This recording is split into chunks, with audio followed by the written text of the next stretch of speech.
நான் அவ்வளவு தூரம் என்னை அவர்கள் உள்வாங்கி பேசுகிறார்களோ என்று நான் நினைத்தேன். இந்த பள்ளி எவ்வளவு பெருமைக்குரிய பள்ளி என்பதை சொல்லுவதற்கு எனக்கு ஒரு வாய்ப்பாக இந்த வாய்ப்பினை நான் பயன்படுத்த போகிறேன். அதற்கு முன்னால் கர்ம வீரர் காமராஜருக்கு மட்டும்தான் பெருந்தலைவர் என்ற ஒரு பெயர் தமிழகத்திலே இருக்கிறது. வேறு எந்த தலைவரையும் பெருந்தலைவர் என்று நாம் அழைப்பதே இல்லை. அப்படிப்பட்ட பெருமைக்குரியவர் அவருடைய பிறந்த நாளைத்தான் நாம் நேற்று கொண்டாடினோம். அதை இன்று கல்வி வளர்ச்சி நாளாக இன்று கொண்டாடி கொண்டிருக்கிறோம். காமராஜரை பற்றி பேசும்போதெல்லாம் ஐயா அவர்கள் சொன்னார்கள், அவரை நேரில் சந்தித்திருக்கிறோம், அவர் அருகில் நின்றிருக்கிறோம் என்றெல்லாம். ஒரே ஒரு அனுபவத்தை நான் உங்களுக்கு சொல்லிக்கொள்ள ஆசைப்படுகிறேன் குழந்தைகளே. காமராஜரை நான் மிக மிக மிக சிறியவனாக எல்கேஜி படிக்கிற அல்லது யூகேஜி படிக்கிற வயது இருக்கும் எனக்கு. அப்போது நான் அவரை சந்தித்திருக்கிறேன். இன்னும் அந்த நினைவு எனக்கு பசுமையாக என் மனதிலே இருக்கிறது. காரணம் என்னவென்றால், என் தாய் ஒரு ஆசிரியை. பஞ்சாயத்து யூனியன் ஆரம்ப பள்ளி என்றுதான் அந்த பள்ளிக்கு பெயர். அந்த பள்ளியிலே என் தாய் வேலை செய்கிறார். அந்த ஊரிலே ஒரு காங்கிரஸ் பிரசிடென்ட் இருந்தார். காங்கிரஸ் பிரசிடென்ட் பஞ்சாயத்து யூனியனிலே. அவர் ஒரு முறை காமராஜர் ஐயா அவர்களை அந்த ஊரில் நடக்கின்ற ஒரு விழாவிற்கு அழைத்திருந்தார். அந்த விழாவிற்கு காமராஜர் வருகிறார். தாராபுரத்திற்கு அருகிலே செலாம்பாளையம் என்று அந்த ஊருக்கு பெயர். அந்த ஊருக்கு பஞ்சாயத்து யூனியன் பிரசிடென்ட் அழைத்து வந்த அந்த காமராஜர் ஐயா அப்போது அவர் முதலமைச்சராக இல்லை. அவர் சாதாரணமாக காங்கிரஸ் தலைவராக, அகில இந்திய காங்கிரஸ் கமிட்டியின் தலைவராக இருக்கிறார். அப்போது அவர் அங்கே வருகிறார். பஞ்சாயத்து யூனியன் அலுவலகத்துக்கு முன்னால் இருக்கின்ற அந்த பெரிய மைதானத்திலே மேடை போடப்பட்டிருந்தது. அந்த மேடையிலே காமராஜர் அமர்ந்திருக்கிறார்.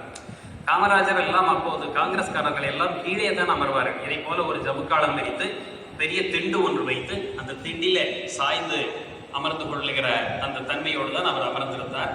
கூட்டம் அங்கே இருந்தது. நான் மிகவும் சிறுவனாக இருந்தால் ஓடி சென்று முன்னால் இந்த மைக் செட் எல்லாம் வச்சு இவங்க அந்த ஆம்பிளிஃபையர் எல்லாம் ஆபரேட் பண்ணிட்டு இருக்காங்க இல்லையா, அந்த மாதிரி இருக்கிற அந்த இடத்துக்கு போய் நின்று நான் குட்டி பையனா இருந்ததுனால அங்கே வேடிக்கை பார்த்துட்டு இருந்தேன். இதுதானே குழந்தைகளுக்கு வேடிக்கையா இருக்கும், என்னமோ பண்ணிட்டு இருக்காங்களே அப்படின்னு. காமராஜர் ஐயா மேடையில் அமர்ந்திருந்தார். என் தாய் அந்த கூட்டத்திலே அமர்ந்திருந்தார். ஒரு ஆசிரியங்கிறதுனால அவங்களையும் கூப்பிட்டுருக்கிறாங்க. அந்த நேரத்திலே காமராஜர் ஐயா என்னை உற்று பார்த்தார்.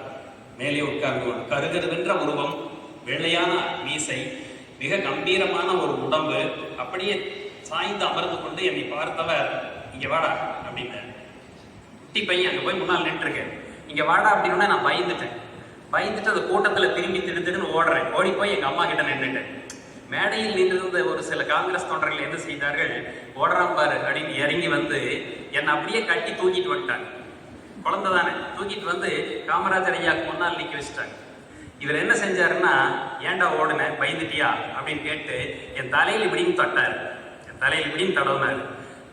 என்ன படிக்கிறியா அப்படின்னாரு. பேர் என்ன அப்படின்னாரு. எதுக்குமே பதில் சொல்லுது. பயந்துட்டு மறுபடியும் இறங்கி கொடுக்கணும்னு ஓடி எங்க அம்மாட்ட போய் நின்றுட்டேன். குழந்தைகளே, ஒன்றை உங்களிடம் நான் பெருமையாக சொல்லிக்கொள்ள ஆசைப்படுகிறேன். காமராஜரால் இப்படி தலையில் கை வைத்து ஆசீர்வதிக்கப்பட்டதாலோ என்னவோதான் நான் ஆசிரியராக உங்கள் முன்னால் இன்று நின்று கொண்டிருக்கிறேன் என்ற பெருமை.